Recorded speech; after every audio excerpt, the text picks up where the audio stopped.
ദൈവനാമത്തിന് മഹത്വമുണ്ടായിരിക്കട്ടെ. ഇപ്പോൾ ലോകത്തിൽ സംഭവിക്കുന്ന പല കാര്യങ്ങളും അതോടൊപ്പം തന്നെ യുദ്ധശ്രുതികളും യുദ്ധങ്ങളും അല്ലെങ്കിൽ ഇവയെല്ലാം എങ്ങനെയാണ് ലോകാവസാനത്തിലേക്ക് അഥവാ ബൈബിളിലെ വെളിപ്പാട് 20:9-10 പറയുന്ന അവസാന ഗോഗ് മാഗോഗ് യുദ്ധത്തിലേക്ക് നയിക്കുന്നത് എന്നുള്ളതിനെ കുറിച്ചും അതിന്റെ ചില കാൽക്കുലേഷൻ ഇത് എപ്പോഴത്തേനൊക്കെ സംഭവിക്കാം എന്നുള്ളതിനെ കുറിച്ചുമുള്ള കുറച്ച് കാര്യങ്ങളാണ് ഈ വീഡിയോയിൽ പങ്കുവെക്കുന്നത്. കർത്താവും സ്ലീഹന്മാരും യോഹന്നാൻ സ്നാപകനും പറഞ്ഞതുപോലെ തന്നെ കർത്താവ് തന്റെ സ്വർഗരാജ്യം ആ തലമുറയിൽ തന്നെ സ്ഥാപിച്ചു എന്ന് നമുക്ക് അവിടെ മനസ്സിലാക്കാനായിട്ട് സാധിക്കും. 1000 വർഷത്തേക്ക്, അതായത് മില്ലിനിയൽ കിങ്ഡം ആ ഒരു ജനറേഷനിൽ തന്നെ അല്ലെങ്കിൽ AD 70-നോടനുബന്ധിച്ച് തുടങ്ങിയെന്ന് നമ്മൾ മനസ്സിലാക്കുകയാണെങ്കിൽ ഇപ്പോൾ നമ്മൾ ജീവിക്കുന്നത് വെളിപ്പാട് 20:7 പറയുന്ന സാത്താനെ അഴിച്ചുവിടുന്ന അല്പകാലഘട്ടത്തിലാണെന്ന് മനസ്സിലാക്കാനായിട്ട് പറ്റും. അതിന്റെ എൻഡെന്ന് പറയുന്നത് ഒരു ഗോഗ് മാഗോഗ് യുദ്ധമാണ്. അല്ലെങ്കിൽ പ്രിയ നഗരത്തിനും അതോടൊപ്പം തന്നെ വിശുദ്ധന്മാരുടെ പാളയത്തിനും എതിരായിട്ട് ജാതികളെ തെറ്റിച്ചുകൊണ്ട് സാത്താൻ പോകുന്ന യുദ്ധത്തിന്റെ പേരാണ് ഗോഗ് മാഗോഗ് യുദ്ധം. അതിനുശേഷം ആകാശത്ത് നിന്ന് തീ വീഴുന്നു എന്നുള്ളതാണ് നമുക്ക് വെളിപ്പാട് 20-ന്റെ അടിസ്ഥാനത്തിൽ മനസ്സിലാക്കാനായിട്ട് സാധിക്കുന്നത്. ലോകാവസാനം അഥവാ അവസാനത്തെ ഗോഗ് മാഗോഗ് യുദ്ധം എപ്പോഴാണെന്നുള്ളതിനെ കുറിച്ചുള്ള ചില കണക്കുകൂട്ടലുകളാണ് ഇന്ന് ഞാൻ ഈ വീഡിയോയിൽ കാണിക്കുന്നത്. ദാനിയേൽ പ്രവചനത്തിലും വെളിപ്പാടിലും പറഞ്ഞിരിക്കുന്ന ആകാശത്തിലെ അടയാളവും അതോടൊപ്പം തന്നെ 2300 ദിവസം, 1335 ദിവസം, 1260 ദിവസം മുതലായ കണക്കുകളും ചേർത്ത് ഉള്ളതിന്റെ ഒരു കാൽക്കുലേഷൻ മുൻപത്തെ വീഡിയോസിൽ ഞാൻ കാണിച്ചിട്ടുണ്ടായിരുന്നു. 2017 സെപ്റ്റംബർ 23-നാണ് വെളിപ്പാട് 12:1 പറയുന്ന സൂര്യനെ അണിഞ്ഞൊരു സ്ത്രീ, കാൽച്ചുവട്ടിൽ ചന്ദ്രൻ, തലയിൽ 12 നക്ഷത്രങ്ങൾ എന്ന് പറയുന്ന ആ ഒരു അടയാളം ആകാശത്തിൽ ഉണ്ടായത്. 2020 മുതൽ 2027 വരെ 7 മുദ്രകളോട് സമാനമായ രീതിയിൽ അല്ലെങ്കിൽ ആ നടന്ന ഇവന്റുകളുടെ ഒരു സെക്കൻഡ് ഫുൾഫിൽമെന്റ് പോലെ AD 70-ൽ നടന്നതിന്റെ ഒരു ആവർത്തനം പോലെ പല കാര്യങ്ങളും, വാക്സിനേഷൻ അതോടൊപ്പം തന്നെ യുദ്ധം, ഇങ്ങനെയുള്ള കാര്യങ്ങളൊക്കെ നടക്കുന്നതായിട്ടും നമുക്ക് കാണാനായിട്ട് പറ്റും. 2020 മുതൽ 2027 എന്നുള്ളൊരു കാലഘട്ടം വളരെ പ്രാധാന്യമുള്ളതായിട്ട്, ഇല്ലെങ്കിൽ ഇസ്രായേൽ 80 വയസ്സ് എത്തുന്നതിന് മുമ്പ് ഉള്ള ഒരു കാലഘട്ടം വളരെ പ്രാധാന്യമുള്ളതായിട്ട് എനിക്ക് മനസ്സിലായിരുന്നു ഈ ആകാശത്തിൽ അടയാളവും അതോടൊപ്പം തന്നെ ഈ ദിവസങ്ങളുടെ കണക്കും വെച്ചിട്ട്. വത്തിക്കാനിൽ നിന്ന് വന്ന ഈ ഒരു വാർത്തയിൽ 88 വയസ്സ് എന്നുള്ളത് വളരെ സ്ട്രൈക്കിംഗ് ആയിരുന്നു. അതിന് കാരണം എന്താണെന്ന് ഞാൻ തുടർന്നുള്ള സ്ലൈഡുകളിൽ പറയാം. വത്തിക്കാന്റെ ഓഡിറ്റോറിയം 6 എന്ന് പറയുന്ന ഒരു ഓഡിറ്റോറിയത്തിന്റെ ഒരു ഇമേജ് ആണിത്. ഇതിൽ നിന്നും കുറെ അധികം കാര്യങ്ങൾ നമുക്ക് മനസ്സിലാക്കാനായിട്ട് പറ്റും. അതോടൊപ്പം തന്നെ റിസറക്ഷൻ ഓഫ് ക്രൈസ്റ്റ് എന്ന് പറഞ്ഞ രീതിയിൽ അവർ ഉണ്ടാക്കിയിരിക്കുന്ന ഒരു സ്കൾപ്ചർ നോക്കുകയാണെങ്കിൽ അത് അബീസിൽ നിന്ന് അല്ലെങ്കിൽ പാതാളത്തിൽ നിന്ന് സാത്താൻ പുറത്തു വരുന്നതിന് സമാനമായ രീതിയിലുള്ള ഒരു ചിത്രമാണെന്നുള്ളതും അവിടെ നിന്ന് കാണാനായിട്ട് പറ്റും. 1ഉം 2ഉം ലോകമഹായുദ്ധങ്ങൾ പോപ്പുമാരുമായിട്ട് ബന്ധപ്പെട്ടിരുന്നു എന്നുള്ളത് ഈ ഒരു പോസ്റ്റിൽ നിന്ന് ഞാൻ മനസ്സിലാക്കുന്നു. 3ാമത്തെ ലോകമഹായുദ്ധം അഥവാ ഗോഗ് മാഗോഗ് യുദ്ധം ദൈവത്തിനെതിരായിട്ട് അല്ലെങ്കിൽ വിശുദ്ധന്മാരുടെ പാളയത്തിനും പ്രിയ നഗരത്തിനും എതിരായിട്ടുള്ള യുദ്ധത്തെക്കുറിച്ചും ഒരുപക്ഷെ ഇപ്പോഴത്തെ ലോക സംഭവങ്ങൾ ഒക്കെ നയിച്ചേക്കാം എന്നുള്ളതാണ് ഞാൻ മനസ്സിലാക്കുന്നത്.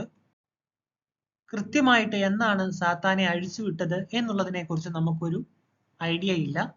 എന്നിരുന്നാലും അമേരിക്കയിലെ സ്റ്റാച്യു ഓഫ് ലിബർട്ടി എന്ന് പറയുന്നത് സാത്താനെ അല്ലെങ്കിൽ വെളിച്ച ദൂതനെ ചങ്ങലയിൽ നിന്ന് പിന്നെയും ലിബർട്ടി അല്ലെങ്കിൽ സ്വാതന്ത്ര്യം കൊടുക്കുന്നതിന്റെ ഒരു പ്രതീകമായിട്ട് അമേരിക്ക സൃഷ്ടിച്ചതാണെന്നാണ് ഞാൻ മനസ്സിലാക്കുന്നത്.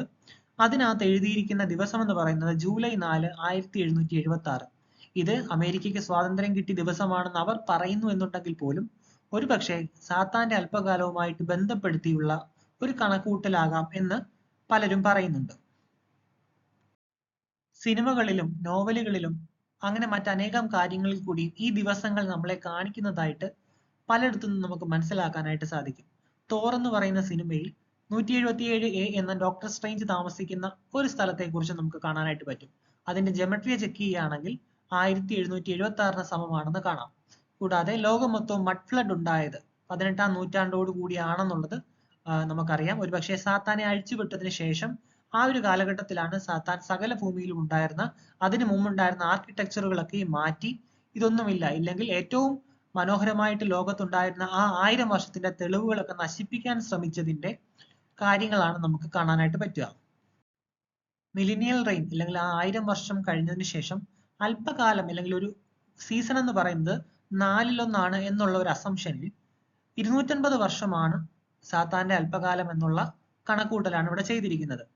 നമുക്കറിയാം സാത്താൻ യഥാർത്ഥ കലണ്ടറിൽ കുറെ അധികം വർഷങ്ങൾ കൂട്ടിച്ചേർത്തിട്ടുണ്ട് എന്ന് മുൻപത്തെ വീഡിയോസിൽ പറഞ്ഞിട്ടുണ്ട്. ഈ കണക്കൂട്ടൽ അനുസരിച്ചിട്ട് ഒരു സീസൺ എന്ന് പറയുന്നത് 250 വർഷം കൂട്ടുമ്പോൾ 2026, അതായത് 1776 കൂടെ 2026 ആണ് വരുന്നത് എന്ന് കാണാനായിട്ട് പറ്റും. വെത്തിക്കാനിൽ നിന്നുള്ള വാർത്തയിൽ നമ്മൾ 88 എന്ന് പറയുന്ന ഒരു നമ്പർ, അല്ലെങ്കിൽ 88 വയസ്സെന്ന് പറയുന്ന ഒരു നമ്പർ കണ്ടതാണ്. കൂടാതെ വേൾഡ് എക്കോണമിക് ഫോറത്തിന്റെ തലവനായിരുന്ന ക്ലോസ് ഷാബ് തന്റെ പദവി ഒഴിയുന്നതും 88ാമത്തെ വയസ്സിലാണ് എന്നൊരു കാര്യം കാണാം. അങ്ങനെ അനേകം സ്ഥലത്ത് 88 എന്ന് പറയുന്ന ഒരു നമ്പറിനെ അവർ പ്രൊജക്ട് ചെയ്ത് കാണിക്കുന്നത് എന്തിനാണ് എന്ന് ഞാൻ ഇങ്ങനെ ചിന്തിച്ചിരുന്നു.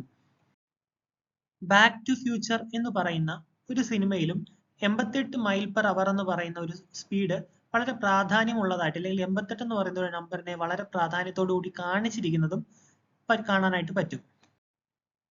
അങ്ങനെ 2026 എന്ന് പറയുന്ന ആ ഒരു വർഷത്തിൽ നിന്ന് ഞാൻ 88 കുറച്ചപ്പോൾ 1938 കിട്ടി. അതായത് രണ്ടാം ലോക മഹായുദ്ധത്തിന്റെ തുടക്കം മൊത്തം സംഭവിക്കുന്ന, അല്ലെങ്കിൽ അനേകം കാര്യങ്ങൾ സംഭവിക്കുന്നത് 1938 കൂടിയാണ്. അതോടൊപ്പം 2026നും 88 എന്നും പറയുന്ന അനേകം കാര്യങ്ങൾ നെറ്റിൽ തന്നെ അവൈലബിൾ ആണ്. അതായത് ഒരു സിമ്പൽ പോലെ 2026-88 എന്ന് പറയുന്ന അനേകം വെബ്സൈറ്റുകളും കാര്യങ്ങളും നമുക്ക് ജസ്റ്റ് സെർച്ച് ചെയ്താൽ തന്നെ കാണാനായിട്ട് പറ്റും. രണ്ടാം ലോകമഹായുദ്ധം കഴിഞ്ഞിട്ട്, അല്ലെങ്കിൽ 1938 യുദ്ധം തുടങ്ങിയ ശേഷം 88 വർഷമാകുന്ന വർഷമാണ് 2026 എന്ന് പറയുന്നത്. ഒരുപക്ഷെ ഗോഗുമാഗോഗ് യുദ്ധം 2026 സംഭവിക്കുന്നു എന്നുള്ളതിനെ കുറിച്ചും ആകാം ഇത്തരത്തിലൂടെ 88 എന്നവർ കാണിക്കുന്നതെന്ന് ഞാൻ കരുതുന്നു. 2017 ഉണ്ടായ വെളിപാട് 12:1 അടയാളത്തെ കുറിച്ച് മുൻപ് വീഡിയോയിൽ ഞാൻ പറഞ്ഞിട്ടുള്ളതാണ്. അത് വെച്ചിട്ട് 2027ലേക്കാണ് എന്റെ കാൽക്കുലേഷൻ വന്നത്. മുൻപേ തന്നെ പറഞ്ഞിരുന്നു, സാത്താന്റെ അല്പകാലം തുടങ്ങിയത് എന്നാണെന്ന് നമുക്ക് കൃത്യമായ വിവരമില്ല. എന്നാലും ലാസ്റ്റ് പോപ്പ് പ്രോഫസി എന്ന് പറയുന്ന ആ ഒരു പ്രവചനം പബ്ലിഷ് ചെയ്യുന്നത് 1595 മുൻപത്തെ ഒരു വീഡിയോയിൽ ഞാൻ പറഞ്ഞിരുന്നു 1595 ഒരു പക്ഷേ സാത്താന്റെ അല്പകാലം തുടങ്ങിയതെന്നും അതോടൊപ്പം തന്നെ ഇസ്രായേൽ മക്കൾ എങ്ങനെയാണോ മിസ്രൈം ദേശത്ത് 430 സംവത്സരം കഴിഞ്ഞത്, അതുപോലെ സാത്താന്റെ അല്പകാലം എന്ന് പറയുന്നത് 430 വർഷമായിരിക്കാമെന്നും അവിടെ പറഞ്ഞിരുന്നു. 432 എന്നുള്ളത് എന്തുകൊണ്ട് ഇവിടെ പറയുന്നു എന്ന് വെച്ചാൽ 144 × 3, അതായത് 3 ദൂതന്മാർ വീണുപോയി എന്ന് പറയുന്നുണ്ട്. അവർക്ക് പകരമായിട്ടാണ് 144,000 പേര് എടുത്തതെങ്കിൽ 3 × 144 മൾട്ടിപ്ലൈ ചെയ്യുമ്പോൾ 432 കിട്ടുന്നു എന്നുള്ളത് വളരെ ഇൻട്രസ്റ്റിംഗ് ആയിട്ടുള്ള ഒരു നമ്പറാണ്. അതുകൊണ്ട് തന്നെ നമ്മൾ അത് കൂട്ടുമ്പോൾ, അല്ലെങ്കിൽ 1595ന്റെ കൂടെ 432 കൂട്ടുമ്പോൾ 2027ലേക്ക് എത്തുന്നതായിട്ടും കാണാനായിട്ട് പറ്റും. അതോടൊപ്പം തന്നെ വെളിപാട് 6:1 അടയാളം ആകാശത്ത് ഉണ്ടാവുന്നത് 2020ലാണ്. വെളിപാട് 12:1 അടയാളം ഉണ്ടാവുന്നത് 2017ലാണ്.